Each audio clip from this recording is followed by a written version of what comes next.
Boa noite a todos. Sejam muito bem-vindos ao Centro Espírita Jesus de Nazaré. Boa noite também aos nossos amigos internautas. Agradecemos aos nossos facilitadores, Alexandre Moll, Shirley Milagre e Sérgio Bebiano, que estarão junto a nós facilitando o nosso estudo espírita de perguntas e respostas de hoje. Boa noite a todos, boa noite aos amigos internautas.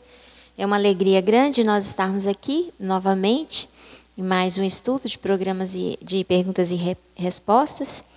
E a gente vai passar a palavra então para o Alexandre inicialmente, né, e posteriormente para o Sérgio, agradecendo de antemão a presença dos dois aqui conosco. Tá bom. Boa noite, Shirley. Boa noite, senhoras e senhores, amigos internautas também, nossa cordial saudação. Sérgio, boa noite. Bom, nós vamos começar por uma pergunta que veio exatamente através dos nossos amigos internautas. A pessoa se chama Diana Fava. Ela mandou através do formulário de dúvidas do site do Centro Espírita Jesus de Nazaré, e ela coloca a seguinte colocação. Gostaria que fizesse uma explicação sobre ondas e magnetismos, pois eu estou aprendendo muito com vocês, estou aprendendo mais com vocês do que nos livros da educação mediúnica. Obrigada, assisto sempre pela internet. Adoro todos vocês e um grande abraço. Bom, pelo que eu vi, a Diana, ela está estudando mediunidade, né, no livro Educação Mediúnica. E sobre ondas e magnetismo, o André Luiz trabalha esse conceito no livro Mecanismo da Mediunidade. A gente entende que é um conceito muito técnico, mas que eu acho que a gente consegue elucidar em algumas poucas palavras. O André Luiz faz uma analogia entre o princípio de ondas e magnetismo para tentar explicar o fenômeno mediúnico e o fenômeno obsessivo. Então, ele cita o mecanismo de fabricação de uma onda, como que ela se irradia, o princípio do magnetismo, e ele faz esse comparativo com o mecanismo da mediunidade e o mecanismo da obsessão, porque, de fato, eles têm um ponto em comum. Onda é exatamente um mecanismo do qual se propaga uma energia, né?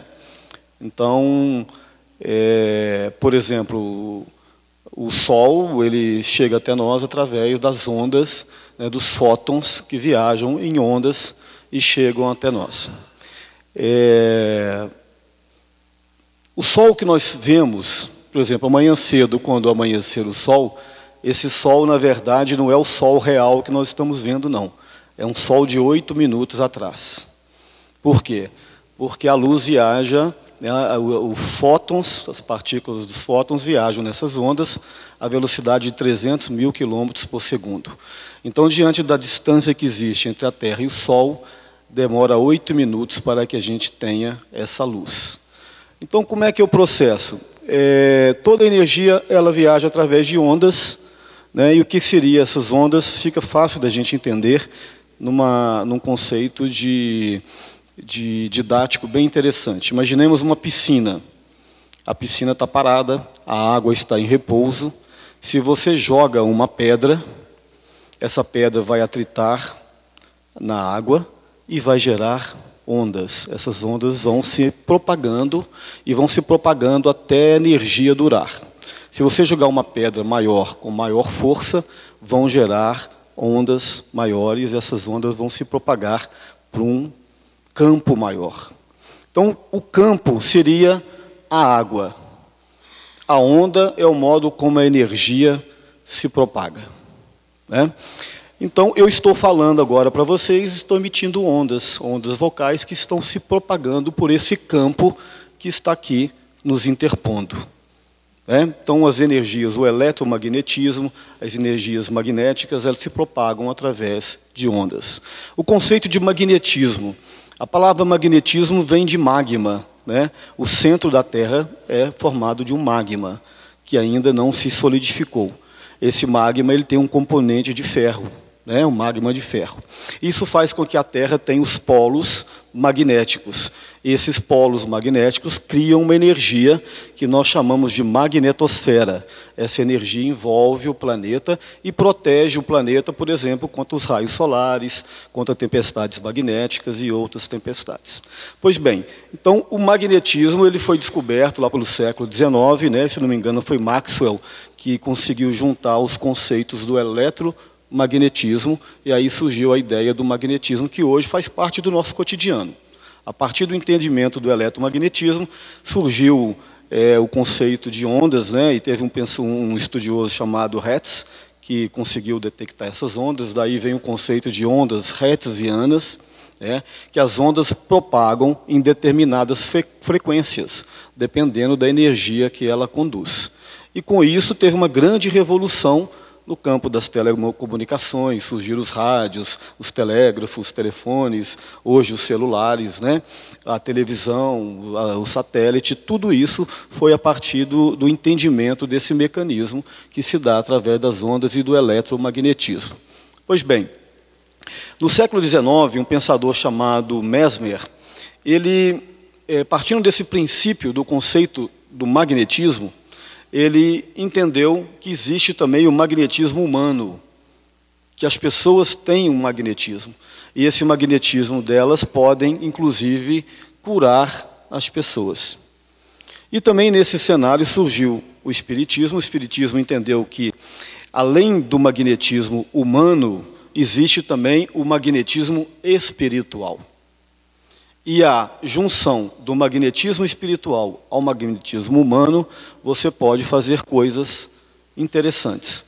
E como é que essas coisas são feitas? Através da propagação dessas ondas, né? Então, o André Luiz faz o quê? Ele traz esse conceito de ondas e magnetismo para dentro da teoria espírita, trabalha isso no livro Mecanismo da Mediunidade, dizendo que o mesmo processo de ondas e magnetismo é usado no processo mediúnico, tanto nas manifestações mediúnicas, tanto quanto nas manifestações de obsessões. Ou seja, os espíritos usam o pensamento, esse pensamento gera ondas, essas ondas vão atingir determinado objetivo, através do magnetismo espiritual e do magnetismo humano. Então, esse conceito foi trazido para André Luiz, ele faz esse ponto de comparação, né, entre uma teoria científica com a teoria espírita. Então, o magnetismo humano, quando nós pensamos, né, isso não é assim, a ciência desconhece isso, né, isso é uma teoria espírita, nós geramos um campo energético em torno de nós, que nós chamamos, né, de psicosfera. Eu tenho, a Shirley tem, o Sérgio tem, todos vocês têm. O André Luiz chama isso de uma túnica psicoeletromagnética, que é uma aura. Essa aura vibra em torno de nós a partir do nosso pensamento e gera ondas mentais. Essas ondas, então, elas vão caminhar e podem criar ressonância nas pessoas que nós estamos nos relacionando. Então, você pode ser um doador de magnetismo, quando você pode também ser aquele que absorve o magnetismo alheio. Aí existe um processo que nós chamamos de vampirismo, onde muitas pessoas vampirizam a energia alheia, através desse mesmo mecanismo de ondas e de magnetismo que o André Luiz explica. Quando um médium passista aplica um passe, nada mais é do que exatamente a propagação de ondas através de um ponto de partida energético, que é através do espírito. Esse espírito, então, emite essas ondas magnéticas espirituais, associa as ondas mentais do médium e, então, vai direcionar na pessoa que está recebendo o passe. Então, o mecanismo é o mesmo que eu falei com vocês. Ondas, eletromagnetismo e atinge determinados objetivos. Então, basicamente, é uma matéria muito complexa, na verdade, mas é através dela que o André Luiz vem embasar as suas teorias com relação à mediunidade e à obsessão. Isso é matéria do livro Mecanismo da Mediunidade, que é muito interessante, e quem realmente quer conhecer a mediunidade seria interessante que estudasse. É isso aí. Muito bem, meus queridos. Tema interessante, realmente esse livro é de fundamental importância para quem quer aprofundar mais nesse assunto. Muito bem. Eu também quero desejar aqui uma boa noite a todos e a todas, aos amigos internautas. É um prazer nós estarmos aqui mais uma vez aqui para esse estudo tão importante. A pergunta que nos chega aqui, meus queridos, é a seguinte: os espíritos podem nos influenciar nos vícios? Nas bebidas, no fumo, por exemplo? Olha só. Não só nos vícios. Na verdade, pode nos influenciar em tudo na nossa vida. Muito mais do que a gente possa até imaginar. E isso quem está falando para vocês não sou eu, são os nossos amigos espirituais. Na pergunta de número 459 do Livro dos Espíritos, que esse ano completa 160 anos, inclusive, Kardec faz a seguinte pergunta para os espíritos superiores: os espíritos podem influenciar as nossas vidas? E os espíritos superiores respondem assim: muito mais do que imagineis. De ordinário são eles que vos dirigem. Olha só. Quando eu li essa pergunta e essa resposta, eu fiquei super preocupado, morrendo de medo. Nossa, então acabou. Se o Espírito pode me influenciar de tudo quanto é forma, e eu, então não adianta nada. O Espírito vai fazer para mim, de mim, gato e sapato. Mas não é bem assim. Olha só. Tudo é uma questão de sintonia. Tudo é uma questão de pensamento. Eles vão me influenciar para o mal, mas também para o bem, de acordo com quem eu estiver sintonizado. Quando eu estou com os pensamentos elevados, através das preces, das orações, quando eu estou de bem com a vida, então eu estou elevando as minhas vibrações. E com isso eu sintonizo com os amigos espirituais. O meu espírito protetor, denominado de anjo da guarda, que é um amigo querido, que cada um de nós temos o seu, com os bons espíritos que estão ali, amigos e parentes nossos, e que vão nos influenciar positivamente. O inverso disso também é verdadeiro. Quando eu baixo as minhas vibrações, na maledicência, nos atos e ações não dignas, e aí eu vou estar então sintonizando com aqueles espíritos que estão ali naquele rameirão, atraindo essas entidades para perto de mim. E aí gerando daí também até um processo obsessivo que vai complicar mais ainda a minha vida. É assim que funciona, meus queridos. A influência ela é muito forte. E a gente tem que estar dando vazão naquilo que é bom para você. Nós sabemos o que é bom para nós. Por isso o estudo, como o Alexandre colocou aqui, estudar sobre tudo. Principalmente o Evangelho. Principalmente o Evangelho. Peguem lá o Evangelho segundo o Espiritismo. Vocês vão ver lá as máximas, os ensinamentos morais que Jesus nos ensinou. E aí, quando vier pensamentos negativos, coisas para que você possa estar fazendo ali, que não são dignos, que não estão ali de acordo com os ensinamentos do Cristo, então não faça. Tem até um desenhozinho animado, que outro dia eu estava vendo na televisão, e talvez vocês já devem ter visto algumas vezes, que tem lá, normalmente, ali o personagem que está passando perto ali, né, de uma macieira, e aí no ombro dele tem ali um demôniozinho, um capetinha, que fica lá falando assim: olha lá, ó, pula a cerca, rouba a maçã, né? E aí do outro lado no ombro tem um anjinho que fala assim: faz não, só, mexe com esse negócio não, é errado. Aí o capetinho fala assim: vai só, pula, não tem ninguém vendo mesmo. Você pula a cerca, vai lá, rouba a maçã, come, vai embora, ninguém vai te ver. E o anjinho fala assim: ó, isso é errado, não faça isso, é perigoso. Normalmente, o que acontece? A gente segue o mau conselho. E aí vai lá, pula a cerca, sobe na árvore, come, cai da árvore, machuca, dá uma indigestão. E aí o que acontece? Vem o anjinho para nos socorrer. Aí expulsa o capetinha, né, lá do desenho, e vai socorrer. É assim que acontece normalmente conosco. Nós não estamos desamparados, mas nós temos o nosso livre-arbítrio.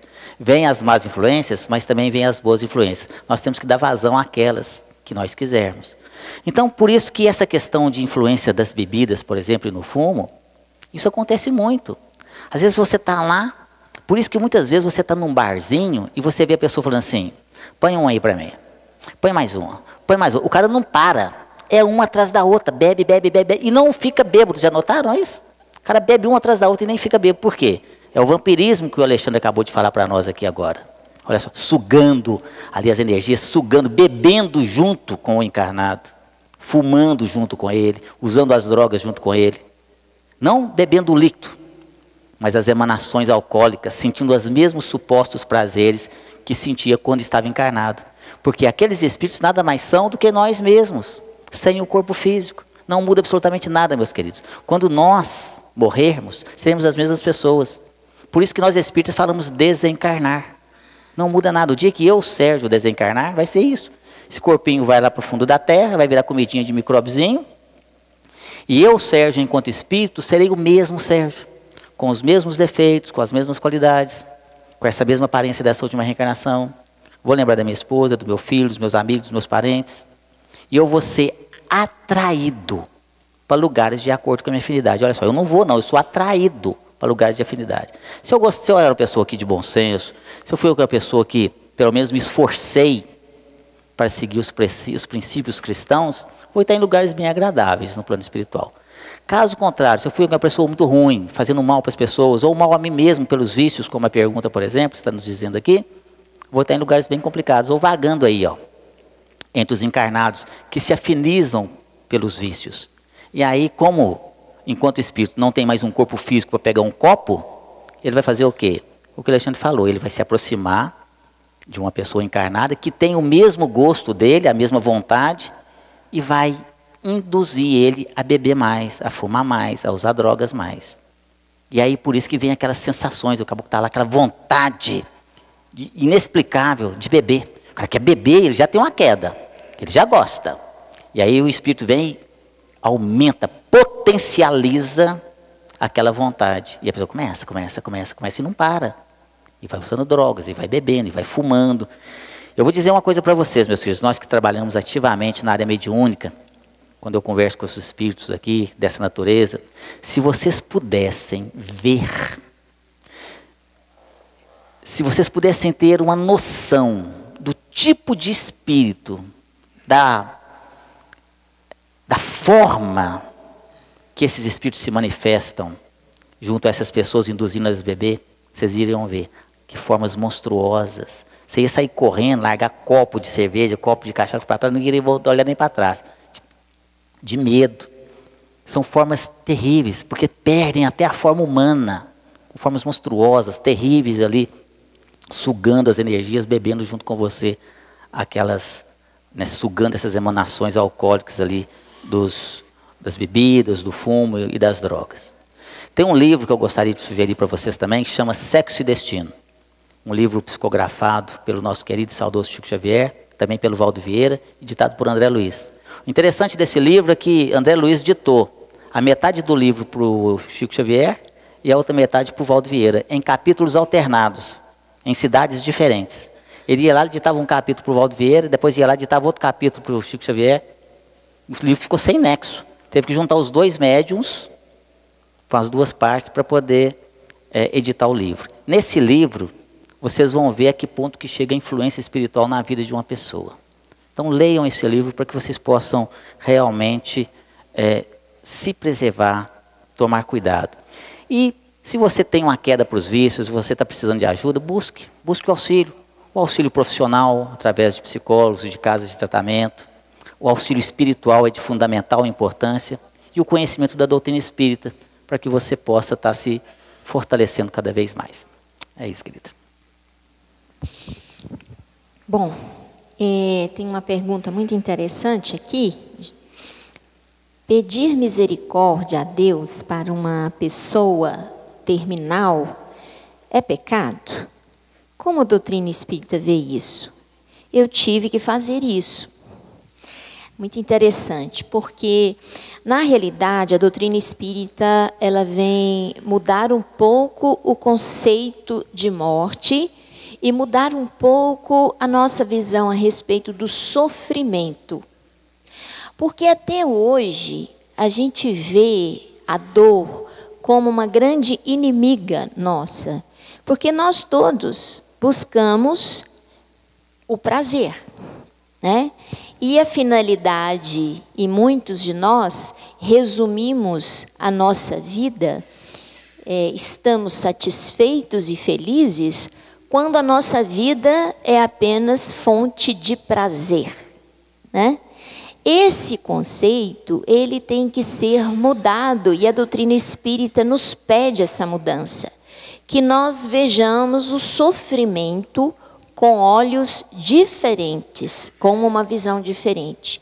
A dor é muitas vezes uma grande professora e é uma grande, vamos dizer, borracha, né, que vai tirando de nós todo vício moral que corrompe os nossos hábitos, as nossas atitudes. Através do sofrimento, através da dor, nós aprendemos a humildade, nós aprendemos a paciência, nós aprendemos a simplicidade, a resignação, nós aprendemos a ter coragem, nós aprendemos a ter fé, perseverança, esperança. O sofrimento, ele traz uma mudança muito grande no nosso progresso, na nossa evolução espiritual. Nós não podemos ver o sofrimento como algo terrível e que precisa ser extirpado totalmente da nossa vida. Nós precisamos vê-lo como um grande educandário. E em vista disso, nós temos que entender que a terminalidade da vida, que muitas vezes se cerca de sofrimento, ela muitas vezes traz para nós as últimas oportunidades de burilamento. Então, ao invés de nós pedirmos a misericórdia divina para que se retire o sofrimento de uma criatura que está em terminalidade de vida, nós precisamos aprender a pedir, né, a que Deus, em sua bondade infinita, consiga despertar a criatura através daquele sofrimento para a mudança que ela mesma precisa fazer, para que o objetivo do sofrimento se cumpra. Ninguém sofre desnecessariamente sem que se tenha um objetivo real. A lei divina é misericordiosa. Se o sofrimento está presente, ele tem um determinado objetivo. Nós precisamos pedir a Deus que a criatura consiga, através desse sofrimento, adquirir a paciência, a coragem, a perseverança, a fé, a esperança de futuro, a fé na vida espiritual, a paz interior, porque é isso. É essa a finalidade do sofrimento, né?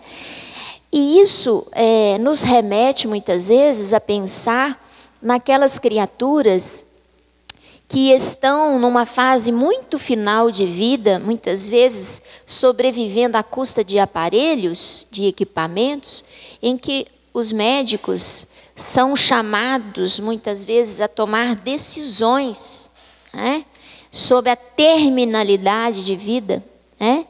E isso é uma discussão grande hoje em dia. Hoje nós estamos mudando o conceito do cuidar do paciente que não tem cura para o seu desequilíbrio orgânico. Não tem cura. Muitas vezes esse paciente, ele começa a ser esquecido, deixado de lado, né?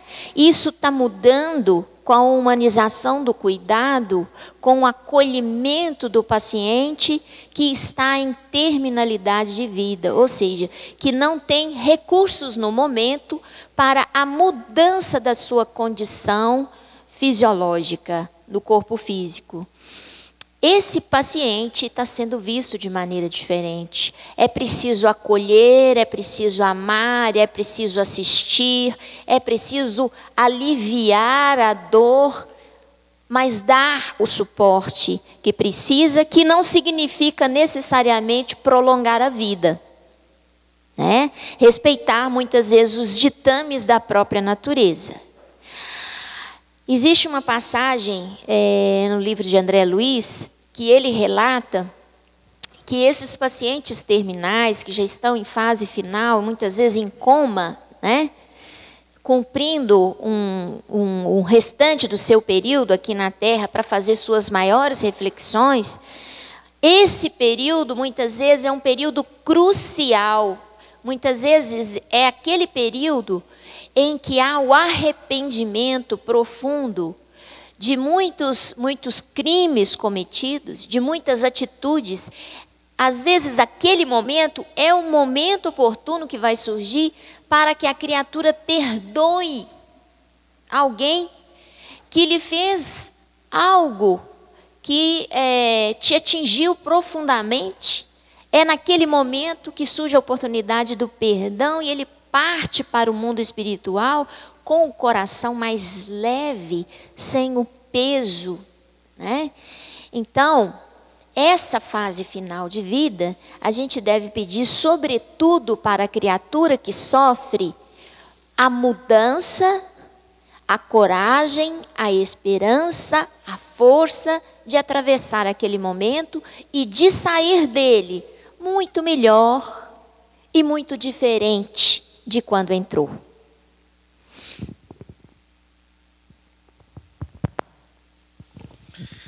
Muito bem. O que você tem a dizer sobre a morte do policial da cidade de Santa Maria que ocorreu ontem? Segundo a doutrina espírita, aquilo foi uma fatalidade, um determinismo? Morreu daquela forma para resgatar débitos do passado? Aqui nós temos dois pontos de vista que são interessantes nós abordarmos. O primeiro é o ponto de vista prático, né? O ponto de vista social, da relação social mesmo e comportamental. O que a gente tem visto, na verdade, na nossa sociedade, neste momento, é uma certa inversão de valores, né? De repente, a polícia tem sido colocada como má, e os bandidos têm sido tratados como coitadinhos e como vítimas, né? E isso não é verdade. O mal é mal, o bem é bem. Você pode ter 100 policiais e no meio um mau policial. Você tem 100 bandidos, os 100 são bandidos. Então isso nós não podemos perder essa noção, porque como diz Allan Kardec, os bons são tímidos e os maus são audaciosos. Então a gente tem percebido nas nossas relações sociais uma inversão de valores nesse sentido. A gente tem sido muito complacente com o crime e com o mal. Então, nesse assassinato de ontem, que foi uma covardia muito grande, com certeza nós não vimos nenhum representante dos direitos humanos presente no enterro do policial, né? Então, tem essa vertente. É lógico, a gente tem que ter um olhar de sensibilidade, de compaixão para as pessoas que são tidas como criminosas. Elas merecem, sim, ser bem tratadas com respeito, mas no lugar que lhes compete, que é na prisão. Que lá que é lugar de bandido, né? Agora, numa outra visão, a visão espiritual, a pessoa pergunta se é um determinismo, se a pessoa morreu daquela forma para resgatar débitos do passado. Provavelmente sim, né? Porque se a gente achar que foi apenas uma fatalidade qualquer, a gente vai ficar sem rumo, vai achar que tudo que acontece nas nossas vidas não tem um sentido, não tem um porquê. Dentro de uma visão kármica, é lógico que existe um componente kármico na morte desse policial, o que não tira dele o nosso respeito, né, e a nossa compaixão também. Como diz Jesus, o escândalo é necessário, mas ai da quem, porém, ele o vier, né? Qualquer morte, seja ela acidental ou seja através de um crime, ela tem sim um componente kármico. A não ser que a pessoa, por exemplo, não tem dentro do seu planejamento kármico a morte por acidente, mas a pessoa bebe ao volante e vive fazendo extravagâncias, aí ela pode sim desenhar um roteiro que vai levar à morte. Mas num caso desse aqui, muito provavelmente tem um componente kármico, porque senão a gente fica achando que tudo está ao acaso. E nada está ao acaso. Nem uma folha cai de uma árvore sem que tenha uma lei que esteja por trás dessa folha caindo. Então não existe nenhum crime, nenhuma morte, que não existe uma correspondência em algum momento do passado. Agora, aqueles que cometeram o crime não estão isentos das suas responsabilidades e também não estarão isentos das suas penalidades. O certo seria a sociedade puni-los. Por quê? Uma sociedade deseducada como a nossa, você precisa de ter leis severas e regras severas. Não é o que tem sido feito. Uma sociedade deseducada com leis brandas, o que você normalmente faz é com que a violência aumente. Quando você tem regras bem definidas, né, para crimes dessa natureza, as pessoas vão ter medo da lei e respeito da lei. Quando as pessoas não têm, elas perdem os parâmetros. Isso acontece dentro de casa. Se nós não colocarmos limites nos nossos filhos, desde cedinho, na educação que damos para eles, eles passam a achar que tudo é natural. Começam a chutar a canela das pessoas, né, depois começam a fazer coisas mais graves. Quando se tornam adultos, a sociedade pune, a própria vida pune. E assim também é uma sociedade deseducada. Nós somos, a sociedade brasileira, uma sociedade que está em processo de educação. E, infelizmente, nós temos comportamentos extremamente deseducados. Então, nós precisamos de quê? Regras bem definidas. E punir a quem mereça ser punido. Porque senão vira essa bagunça que nós estamos vendo aí. Essa inversão de valores, né, e o caos se estabelece. Então, esse é um ponto de vista pessoal, tá, gente? Não quer dizer que eu seja o dono da verdade, não. Pode ser que alguém aqui pense o contrário de mim, e eu respeito, né, as opiniões contrárias. Pois bem. Muito bem, meus queridos. Uma pergunta interessante que nos entregaram aqui. A pessoa fala assim: estou vindo à casa pela primeira vez. Estava com muito medo. Mas estou maravilhado com a atenção e carinho de todos. Eu vim hoje porque minha casa está mal assombrada. Faz barulho e as coisas se mexem. O que fazer? Olha, primeiro, o medo de você vir numa casa espírita é natural. A falta do conhecimento do que é o espiritismo, e aí eu posso falar por mim mesmo, antes de eu conhecer essa doutrina abençoada e maravilhosa, eu também morria de medo. Para mim, centro espírita, chegar na centro espírita, o bicho estava pegando lá dentro, entendeu? E ali rasgando, e fósforo, e porvo, e cachaça, e tambor, aquele negócio todo. Porque eu tive uma experiência espiritualista na adolescência. Então, para mim era tudo isso, fazer trabalho na encruzilhada, essas coisas todas. Para mim, isso era espiritismo na minha ignorância.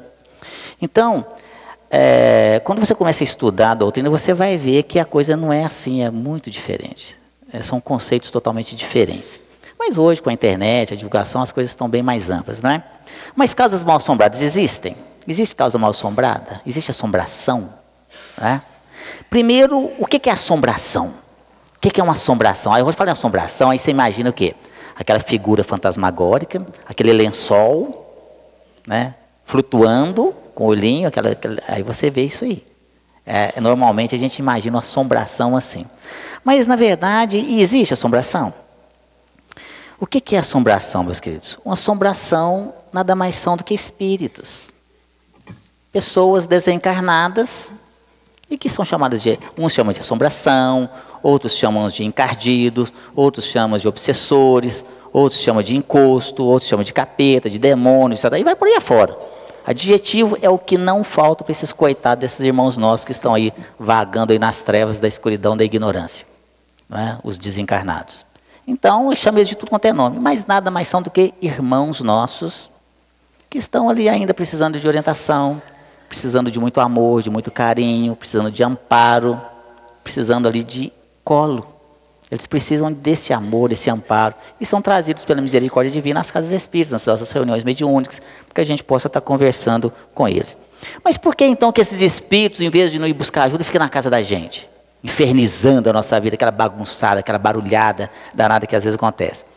Esses são espíritos zombeteiros, muitas vezes, ali espíritos levianos, ou às vezes espíritos inimigos nossos do passado, onde aquelas entidades que nós prejudicamos, aquelas pessoas que nós prejudicamos no passado, que hoje nos encontram nós, numa nova etapa da nossa vida, e vem num processo de perseguição, e fica azucrinando na nossa vida ali, não deixa a gente dormir, E a pessoa fica a noite inteira ali, aquela barulhada danada, quando ele acorda no outro dia de manhã cedo, não dormiu nada direito, vai trabalhar cansado, às vezes é despedido. Então o espírito começa, ele tem um propósito. Ou às vezes também acontece, desses espíritos que estão na nossa casa, não tem nada a ver com você, ele tem a ver com o local. Ele é apegado àquele lugar, ele é apegado àquela casa.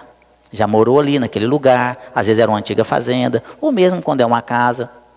E aí desencarna, aliás, morre, né? Porque desencarnar é se desapegar de tudo. Ele morre só. E aí fica ali. Alguns, eu vou dizer para vocês, talvez vocês vão achar estranho o que eu vou dizer aqui agora, mas tem espírito que não sabe que morreu. Isso acontece muito mais do que vocês imaginam. Tem espírito que está num estado de perturbação tão grande, ele está tão perturbado, que ele não sabe que ele morreu. Ele fica ali, ele vai lá na casa dele, está vendo a casa dele, só que o que acontece? A casa às vezes já foi vendida, ou alugada para outra pessoa, e aí ele se sente aviltado nos seus direitos. Imagina você agora, você que está aqui, aos amigos internautas também. De repente, você está lá bem sentado no sofá da sua casa, e entra aquele monte de gente na sua casa. Aquele monte de gente, menino, mulher, aquele negócio tudo que é bagunçada danada, senta em cima de você. Você está falando, o que é isso, que essa bagunça que está acontecendo aqui, ué? Você tenta expulsá-lo, não consegue, você xinga, grita, briga, não faz nada, não adianta nada. Você tenta chamar a polícia, ninguém aparece. Você manda eles embora, eles não vão. E você está perturbado, não sabe o que está acontecendo. E fica naquele processo de perturbação muito grande. Quando o espírito adquire algum conhecimento, e às vezes tem espírito que sabe também, que já desencarnou, sabe, gente? Ele sabe, mas ele não aceita. Não, essa casa é minha. Eu falo isso para vocês com muita propriedade, porque essa é uma das atividades que eu faço aqui nesta casa. Quando eu converso com esses espíritos, igualzinho eu estou conversando com você aqui agora, de uma forma muito natural, uma forma muito tranquila. E eles, às vezes, eles já sabem que morreram, alguns deles. E eles se sentem, não, aviltados ali, não, essa casa é minha. Eu já sei que eu morri, mas é meu, eu comprei, eu dei duro, eu trabalhei com honestidade. E aqui agora não vou largar esse negócio para os outros mais não. Essa casa é minha. É o apego excessivo aos bens materiais. E fica ali. E aí você vê essas casas fazendo barulhos, arrastando coisas. Aí é porta de armário que abre, é televisão que liga, é coisa que mexe para lá, sofá que anda para lá, é copo que sai daqui, cai no chão e quebra sem explicação nenhuma. E a pessoa fica apavorada ali com esses barulhos no telhado, barulhos de coisas arrastando no chão para lá e para cá. Todos esses processos. O que fazer? Primeiro, meus queridos, o culto do Evangelho no lar, que é muito importante. Então, se você não sabe como fazer, depois procure aqui a coordenação da casa, eles vão te passar os folders ali. Escolha um dia da semana para que você possa convidar os seus entes queridos, seus familiares, naquele dia, naquele horário, no mesmo dia, na mesma hora da semana. Faça o culto com a família toda. Se as coisas continuarem perseverando dessa forma, procure ali uma casa espírita séria para que você possa receber auxílio. Aqui nessa casa nós temos o tratamento espiritual e temos ajudado muitas pessoas, principalmente esses espíritos dessa natureza, que estão ali, na verdade, precisando de amparo, de ajuda. E quando a gente vai conversar com eles, eles falam, não estou entendendo, o povo está aqui, avançaram aqui, invadiram a minha casa.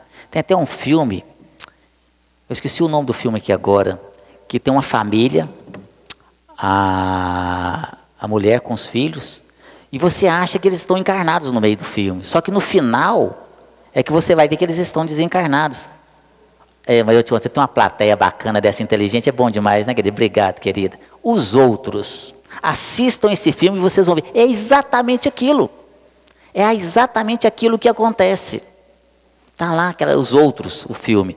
E aí está lá a família com a mãe e os filhos, e a gente acha que os outros é que estão invadindo ali, e na verdade eles é que estão desencarnados. E depois é que você vê. É muito interessante. E retrata realmente aqui sobre essa questão dessa pergunta, tá certo?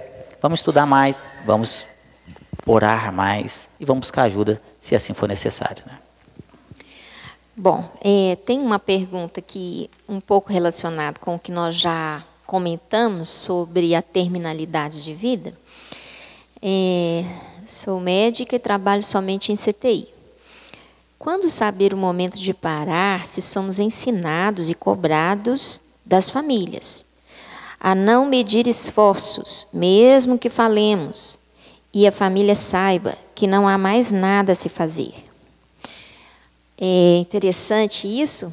Eu compartilho com a colega, que eu também já trabalhei em CTI infantil durante algum tempo, e a gente sabe da dificuldade que é quando você tem um paciente que, do ponto de vista da biologia, esse paciente ele não consegue mais, você percebe que o que você tem a oferecer não vai resgatá-lo mais da sua condição de sofrimento.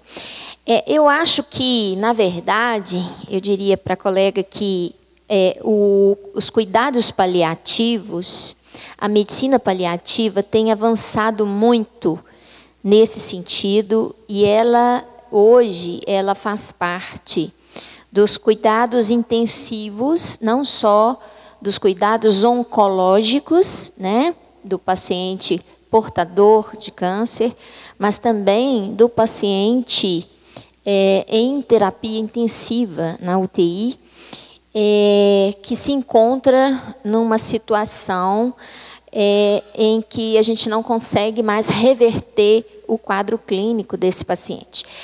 A medicina de cuidados paliativos ela tem crescido nos últimos anos.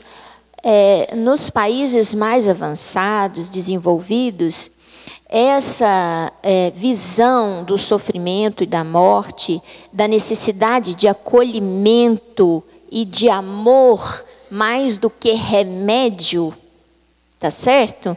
Já tem sido parte integrante do tratamento do paciente em sofrimento.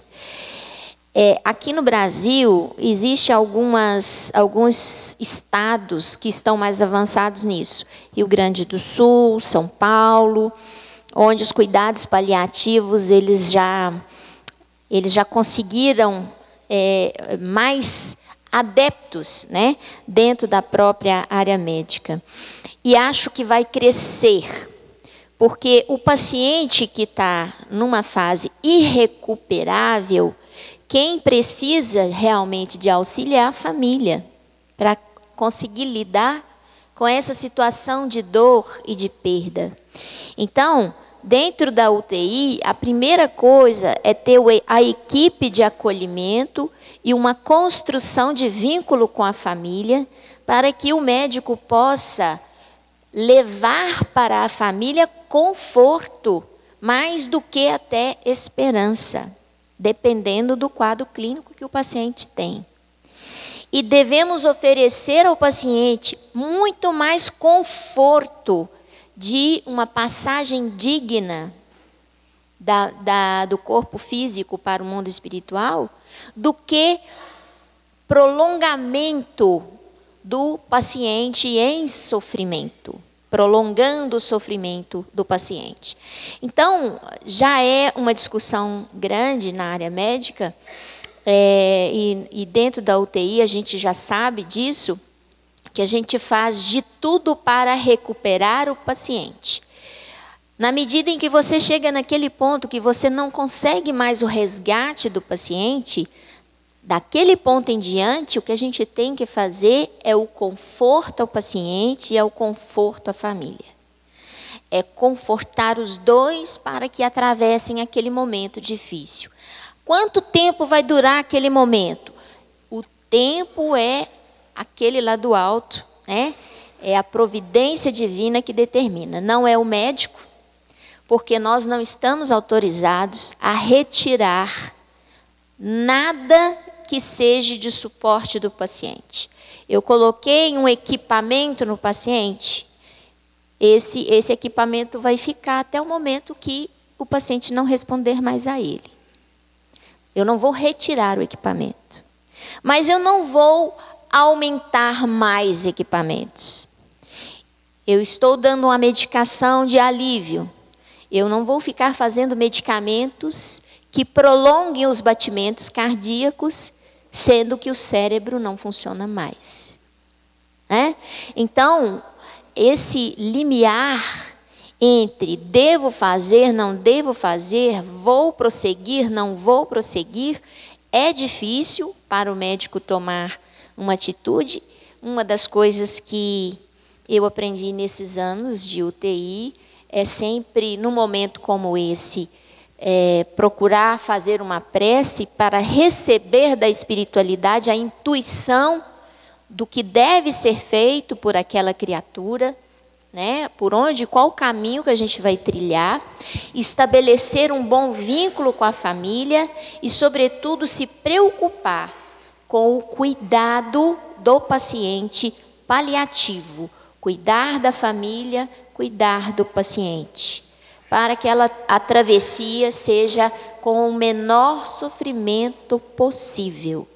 Esse deveria ser o objetivo maior, porque a medicina ainda está muito longe de ter o poder de Deus, né? Nós não somos divinos, né? Nós trabalhamos com a ciência, avançamos e fazemos todo o possível para perdurar, para resgatar o paciente, para que ele não só sobreviva, mas ele sobreviva e se relacione e realmente viva uma vida de relação, né? Geralmente é esse o nosso maior objetivo. Bom, só para encerrar, alguma coisa? 2 perguntinhas rápidas aqui, Sim. se você me permite, 2 minutinhos. São perguntas dessa noite, eu acho que as pessoas estão ansiosas por ouvir a resposta. Sonho muito com pessoas que já morreram, tem algum significado? Pode ser o fator emocional, o fator psicológico, né? De repente você está com muita saudade de alguém que se foi, e isso naturalmente te induz a sonhar com essas pessoas. Ou pode ser, sim, um fator mediúnico. Pode ser que em sonho, você em desdobramento, você teve contato com essas pessoas que lhe foram caras aqui nessa encarnação. Como é o processo de reencarnação de um espírito pouco evoluído, que não tem o conhecimento das leis divinas de amor e caridade? Ótima pergunta essa aqui. É feito o que nós chamamos no Espiritismo de uma reencarnação compulsória. Quando o espírito tem pouco conhecimento das leis naturais, ela tem o concurso de espíritos amigos que fazem essa encarnação. Seria mais ou menos como no caso de um bebê, Shirley, que está nascendo, né? Que você que é da área de obstetrícia, não é isso? Pediatria. Mas um neném que está nascendo pode ser um parto normal. Quando não tem condições de ser normal, então vai ser um parto cesáreo. Então seria mais ou menos isso. Quando o espírito não tem condições de fazer o seu projeto, a espiritualidade faz para ele o que nós chamamos de um projeto reencarnatório, escolhendo os pais, escolhendo o tipo de prova e outros elementos que ele não dá conta de fazer. Muito obrigado. Bom, nós queríamos agradecer a todos vocês a paciência e agradecer aos internautas também a participação, agradecendo ao Sérgio, ao Alexandre. Desejamos muita paz, muita alegria e muita saúde a todos.